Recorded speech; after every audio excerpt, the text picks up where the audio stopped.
इकडे मी झालं की आवडते इकडे झालं की इकडं फळाकडे झालं सुरुवातीपासून यायची काय बघा इथं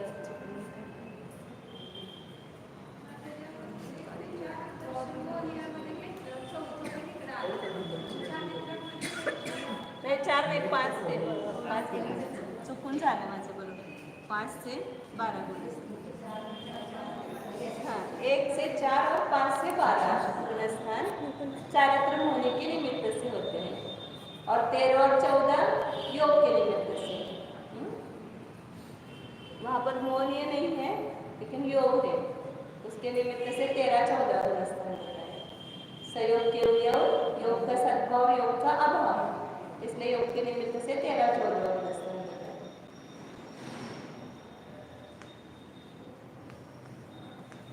इसलिए वहां पर व्याख्या देते समय कहा कि मोह और योग के निमित्त से ये गुणस्थान होते हैं। अब पहले गुणस्थान से अपन देखते हैं कैसे कौन सा मतलब कैसे निमित्त है। पहले गुणस्थान का नाम है मिथ्या दृष्टि बोलो मिथ्यात्व बोलो दोनों नाम आते हैं। मिथ्यात्व गुणस्थान ये तो बहुत बार सुना है नाम भी सुना है और मिथ्यात्व का स्वरूप भी सुना है। अब वो छोटा है कि नहीं पता नहीं है लेकिन सुना तो बहुत बार है। धर्म के बारे में हम इतने क्यों उदास है ये समझ में नहीं आता है। खाली धर्म सुनने की चीज हमने मानी है उसको अपने आचरण में लाना ही नहीं ऐसा नहीं सोचना कभी भी। जो भी यहाँ बताए जाते हैं वो सब करने योग्य है और संसार में जो सुनते हैं वो सब करने योग्य नहीं है वो केवल सुनने योग्य है।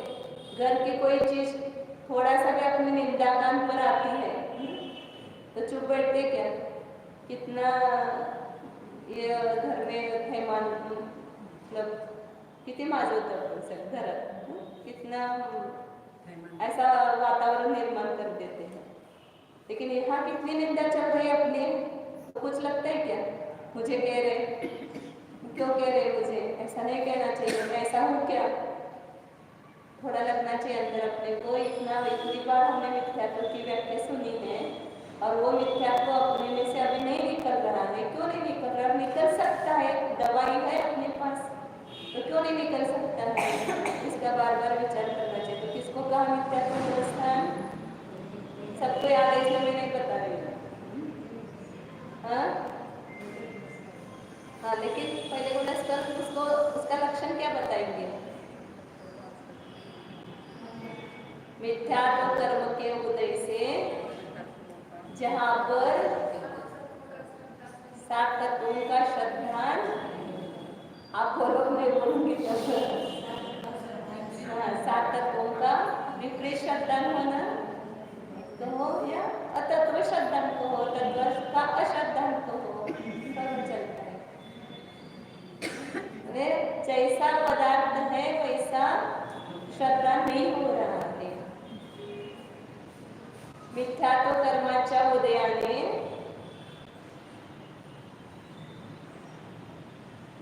तत्वाचे विपरीत श्रद्धान होते त्यास मिथ्यात्व म्हणतात। जैसा पदार्थ है वैसा हमारा श्रद्धान नहीं बन पा रहा है। क्यों नहीं बन पा रहा है उसमें क्या कारण है। हमारे मिथ्यात्व कर्म का उदय हम क्या करेंगे ऐसा उत्तर दो ना क्योंकि मिथ्यात्व कर्म के उदय से ऐसा लिखा है तो मिथ्यात्व कर्म का उदय केवल निमित्त मात्र है। वो क्यों है क्योंकि हमारा अपराध है हमारी श्रद्धा सही नहीं हो रही है। इसमें कर्म की गलती नहीं है गलती किसकी है क्योंकि हम नहीं सुधर रहे। रोग उत्पन्न हुआ गलती किसकी हमने अपत्य सेवन किया है हमने जो नहीं खाने की चीजें वो खाई है इसलिए हमें रोग हुआ है। तो इस यहाँ पर वैसे ही जैसा पदार्थों का सेवन करना चाहिए जैसा पदार्थों का श्रद्धान करना चाहिए वैसा हम नहीं कर रहे हैं। इस कारण से मिथ्यात्व बना हुआ है तो उसको श्रद्धान को सही करो। करने के लिए किसकी जरूरत होगी अपने अंदर ही बदल करना है। जैसे आपको लग रहा है तो आप सही नहीं है, आपको लग रहा है कि इन दोनों की जो मैत्री है वो सही नहीं है, फिर आप क्या काम करते हैं? उनके काम में वो बताते ना, उनके सब दोष, वो ऐसा करते हो, वैसा करते हो, वैसा करते हैं, आपकी श्रद्धा टूटती कि ना उसी समय टूटती कि ये मेरी सहेली नहीं है। तो वैसे यहाँ पर कितना भी बता रहे हैं पर के बारे में, शरीर आदि के बारे में, ये शरीर इतना तुम्हारा नहीं है, इतना बेईमान है, ऐसा ऐसा इसका स्वभाव है, लेकिन इसकी मैत्री क्यों नहीं टूट रही हमारी? क्योंकि हम विश्वास नहीं, वहां तो तुरंत विश्वास बैठ जाता है कि उसने जो कहा वो सही कहा है, लेकिन यहाँ हम गुरु पर बैठ करके बता रहे हैं तो भी विश्वास नहीं हो रहा है कि शरीर आदि के प्रति हम जो प्रेम कर रहे हैं या शरीर को आत्मा मान रहे हैं, या हमारी गलती हो रही है, या अपने को विश्वास नहीं हो रहा है। तो एक बार कभी ना कभी एक काम किए बिना अपना कल्याण करने वाला नहीं है। इसलिए मिथ्या तो पुनस्थान को छोड़ना है कि नहीं छोड़ना है, और छोड़ सकते हैं कि नहीं है? दो बातें हैं, दो बातें आप कर सकते हो तो भी क्यों नहीं आगे बढ़ पाते हो? इसलिए विरसागर महाराज जी कितनी बार यहाँ पर चिल्ला चिल्ला करके कहते थे ये तुम कुछ मत छोड़ो, कुछ व्रत मत लो, आत्मानुभव करो, बस आत्मानुभव करो, मैं दिखाता हूँ तुमको आत्मा, बैठो मैं सिखाता हूँ। तो एक एक आदमी को लेकर के उसको प्रयोग कराते थे। वैसे नहीं रहना ही नहीं चाहिए मेरा मिथ्यात्व, ऐसा अंदर से अपने को उठना चाहिए कि मुझे कुछ भी करके पुरुषार्थ करके मिथ्यात्व का अभाव करना ही है। और उसके पीछे आप लगेंगे तो 6 महीने से ज़्यादा नहीं लगेगा, आचार्य ने गारंटी दी है, लेकिन उसके पीछे लगना पड़ेगा आपको। आप खाली सुन लिया छोड़ दिया ऐसा नहीं। कैसे हो मेरा, मुझे मिथ्यात्व का नाश कैसे हो? मैंने भी स्वयं अपने जीवन में अनुभव किया कि जब मैं मतलब उसके पीछे लगे तो काम हो जाता है। ये अपना अनुभव का विषय है। तो इसलिए ये कुछ भी हो, चाहे मरना पड़े तो मरे, लेकिन मिथ्यात्व का मैं अभाव करके ही छोड़ूंगी। इस भूमि में वैसा मिथ्यात्व सहित नहीं जाऊंगी, नहीं तो समाधि मरण ही नहीं है। सम्यक्त्व सहित रत्नत्रय सहित जो जाता है उसको ही समाधि मरण कहते हैं।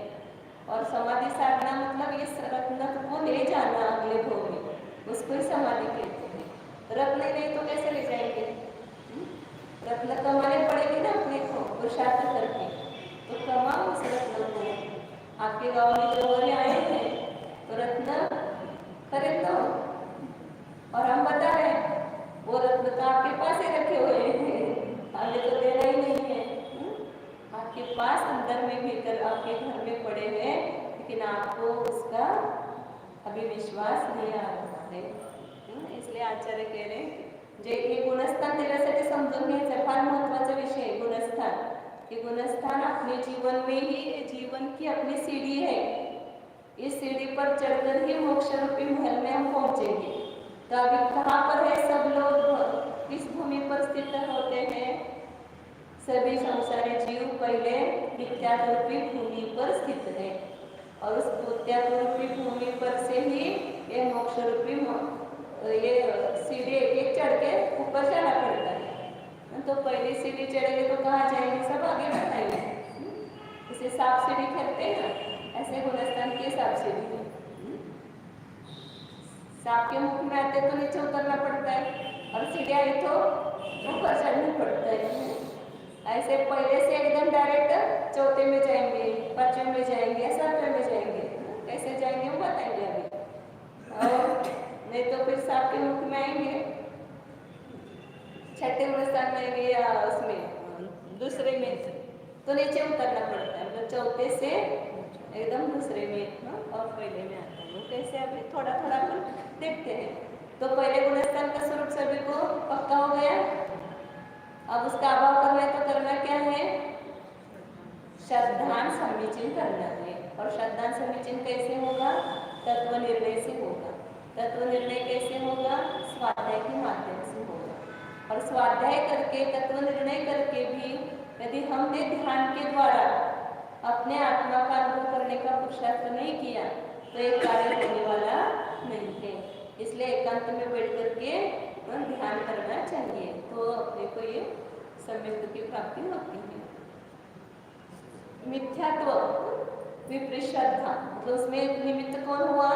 मिथ्यात्व कर्म का उदय, दर्शन का उदय। ये मिथ्यात्व किसका भेद है? दर्शन मोह के कितने भेद हैं? 3 हैं। मिथ्यात्व,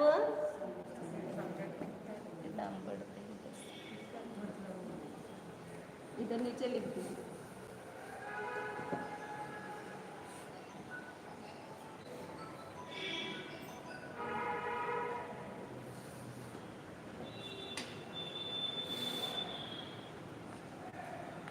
मिथ्यात्व, सम्यक मिथ्यात्व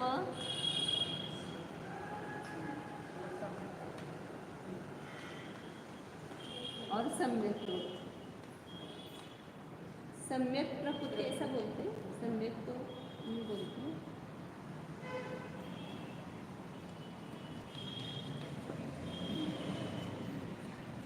मिथ्यात्व, सम्यक मिथ्यात्व, सम्यक प्रकृति, ऐसे 3 भेद किसके हो गए? एक दर्शन होने के।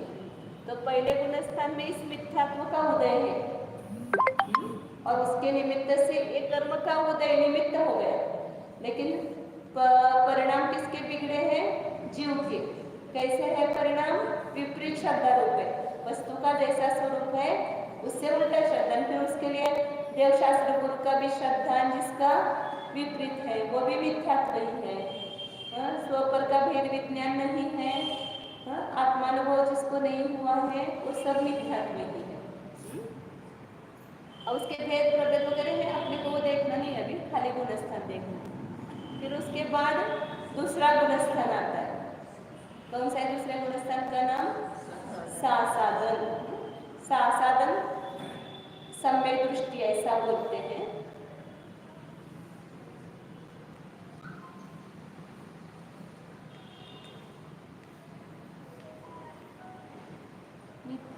तो ऐसा भी बोलते हैं, 6-7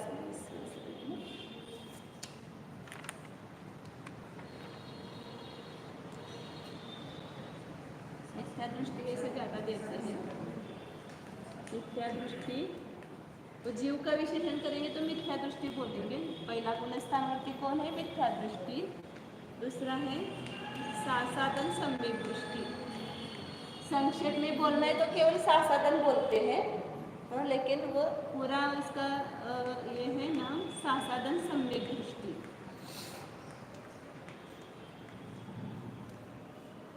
तो यहाँ पर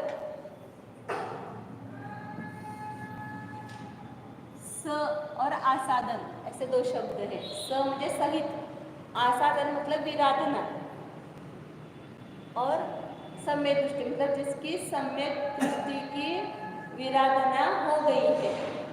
मतलब जो जीव ऊपर मिथ्यात्व से सम्यक्त्व को प्राप्त हो गया था, लेकिन क्या हो गया? अंतर्मुहूर्त में पुनः छूट करके मतलब अनंतानुबंधी कषाय का उदय आ गया और वह जीव कहाँ गिर गया?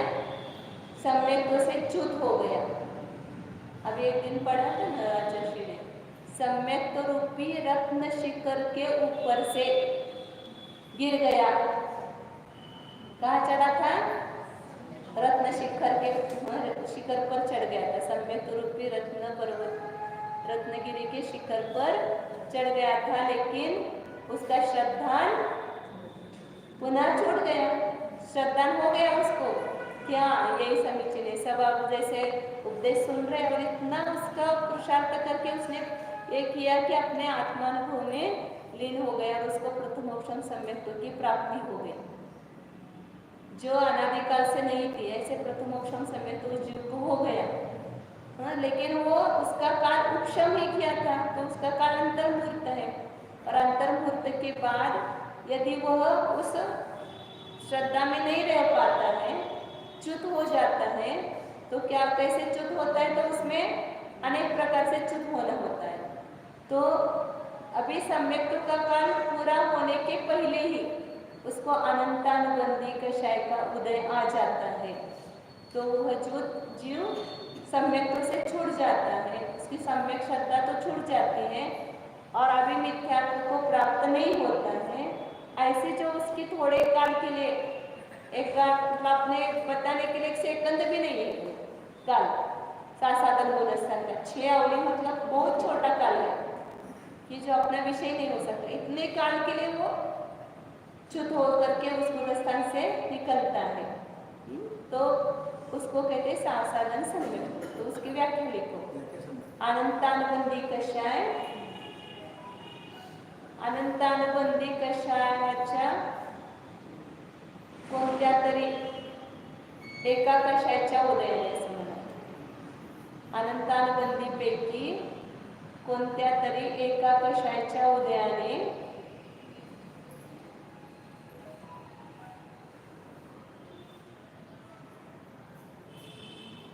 सम्यक्त्वापासून च्युत होतो। अनंतानुबंधी कषाय में से किसी एक कषाय के उदय से सम्यक्त्व से च्युत होता है।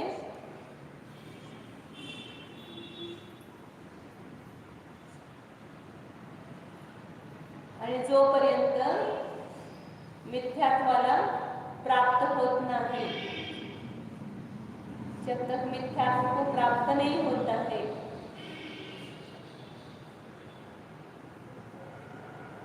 तब तक जो बीच की अवस्था होती है उस जीव की, मतलब अवस्था का परिणाम होते हैं।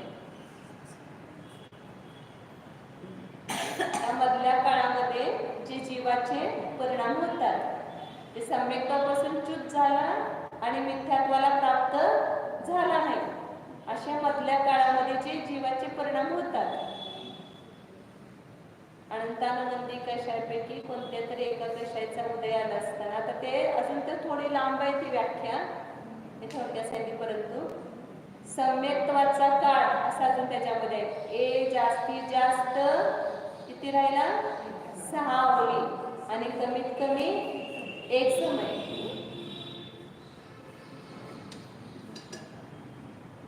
टाइम हो गया।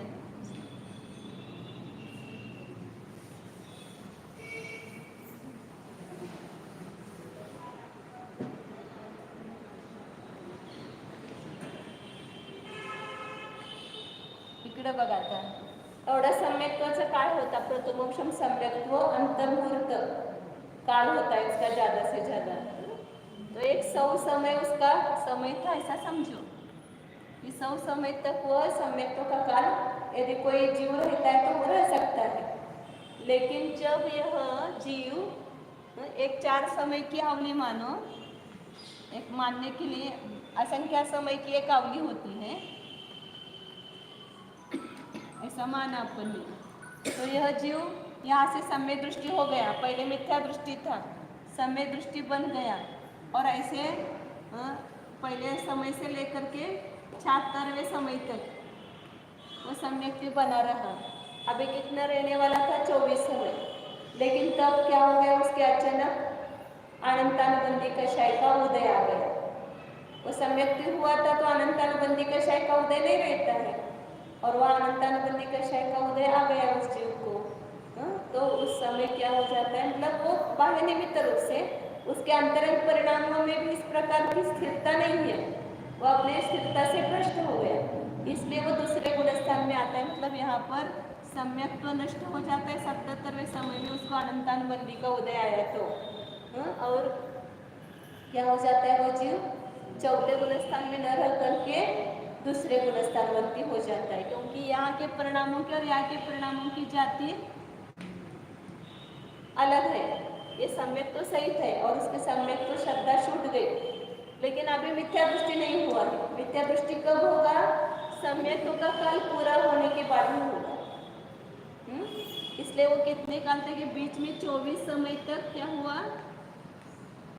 साधन सम्य दृष्टि मानने के लिए आपको कहता है, मतलब 6 अवली का उसको बोला, या अपन माना हुआ काल है।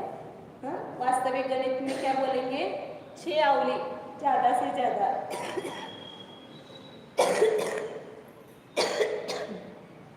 दूसरे गुणस्थान में रह सकता है, या कम से कम एक समय भी रह गया तब भी च्युत हो सकता है सम्यक्त्व से, और एक समय के लिए दूसरे गुणस्थान में रहेगा, फिर वहां से पहले गुणस्थान में जाएगा। ऊपर से गिर गया, अभी जमीन पर नहीं आया, तो बीच की जो अंतराल अवस्था रहती है उस जीव की, ऐसे ये ना सम्यक्त्व रूप रहा है ना भी मिथ्यात्व को प्राप्त हुआ है। ऐसे इस जीव की बीच की अवस्था है श्रद्धा की, और नियम से मिथ्यात्व को प्राप्त होगा आगे जाकर के। 100 समय पूरे होने के बाद मिथ्यात्व को प्राप्त होगा, लेकिन तब तक दूसरे गुणस्थान में रहेगा।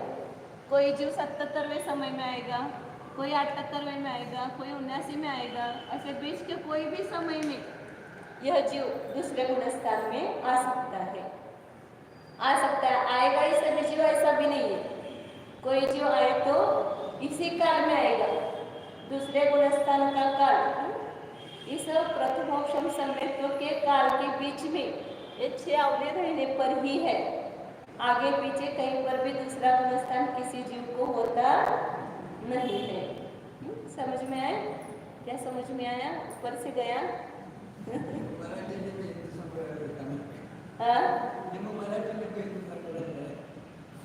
जमलिंग वाले का हिंदी मराठी बोलता ना? नाही ना? समजते सगळ्यांना हिंदी समजते. दूसऱ्या गुणस्थानाचा अभी आपको तो समझ में आया ना? थोड़ा सा मराठी बोलते ना. दुसऱ्या गुणस्थानाचा काळ कुठं आहे ते सांगितलं. कुठं आहे सांगितलं? आकाशाचा काळ सांगितला 100 समय. सम्यक्त्वाचा प्रथमोक्षम्यत्वाचा काळ, प्रथमोक्षम सम्यक्त्व चा काळ आहे पूर्ण 100. म्हणजे उदाहरण सांगितले तुम्हाला, अंतर्भूत आहे. किती आहे? प्रथमोक्षम सम्यक्त्वाचा काळ किती म्हणायचा? अंतर्भूत. म्हणजे तो 48 मिनिटाच्या आतला त्याला म्हणायचं अंतर्भूत. पुन्हा यासाठी प्रवेशिका व्हायला पाहिजे. सगळ्या शब्दांचा भावासन एकदा झालं की नाही मग पटपट आपल्याला शब्दांचा अर्थ कळतो. म्हणून विसागर महाराज पण टाइम कोण आले की पहिला 3 दिवसात 4 दिवसात प्रवेशिका संपवत होते. पटापट एक एक प्रश्न घेऊन ते संपत होते आणि मगच ध्यानाला बसवलं प्रवेशिका शिकून. तर काय सांगत होते? प्रथमोक्षम टाइम झाले, उद्या घेऊया काय? एवढं सांग. प्रथमोक्षम सम्यक्त्वाचा काळामध्ये ज्यावेळेला 6 अवली शिल्लक राहतात, जे अंतर्भूतामध्येच ज्यावेळेला अजून 6 अवली शिल्लक असतात अजून प्रथमोक्षम सम्यक्त्वाचा काळ, आणि त्यावेळी समजा त्या जीवाला अनंतानुबंधी कशाचा उदय आला. पहिला अनंतानुबंधी कशाय मिथ्यात्वाचा उपशम करून तो सम्यक्दृष्टी बनला होता, परंतु पुन्हा सम्यक्दृष्टी झाला आणि पुन्हा अनंतानुबंधी कशाचा त्याला उदय आला, तर तो जीव सम्यक्ती राहत नाही. मग तो सम्यक्तापासून च्युत होतो आणि तो दुसऱ्या गुणस्थानामध्ये येतो. तर जास्तीत जास्त 6 अवली आणि कमीत कमी 1 समय, तर त्याच्या मधले काळ सगळे घ्यायचे. एवढा सम्यक्त्वाचा राहिला असताना जर त्याला अनंतानुबंधी कशाचा उदय आला त्या जीवाला, तर तो सम्यक्त्वापासून च्युत होतो. त्याला सासाधन सम्यक्दृष्टी म्हणतात आणि तो नियमानं पुन्हा मिथ्यात्वालाच प्राप्त होतो. दुसऱ्या गुणस्थानात पहिल्यातनं दुसऱ्यात कोण जात नाही. एकदम मिथ्यात्वातून सासाधन सम्यक्त्वामध्ये कोण जात नाही. पहिल्यातून चौथ्यात जाईल आणि मग चौथ्यातून पुन्हा दुसऱ्यात येईल. म्हणून सांगितलं की नाही 7 सीडी आहे. पहिल्या गुणस्थानातून सीडी चढून कुठं जाणार? चौथ्यामध्ये. पुन्हा तिथून सापाचं तोंड आलं की तो येणार कुठं? दुसऱ्यामध्ये येणार खाली. अशी 7 सीडी गुणस्थान म्हणजे कुठून चढतो कुठून उतरतो ते सगळं लक्षात येईल आपल्याला. 2 गुणस्थान लक्षात ठेवा. आता उद्या परत विचारते. 2 जी वाक्या जरा पाठ करून या आणि समजून. हे सगळं परिणामांचा खेळ आहे तो एवढ्या सेकंदाचा.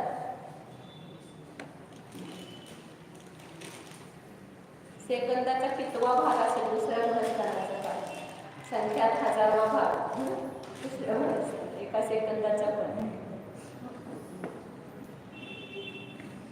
आता जास्त ध्यान घेतलं.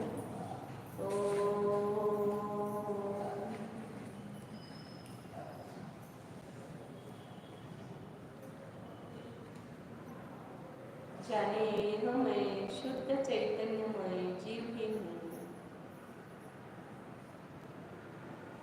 यह मैं शरीर नहीं हूँ, यह मैं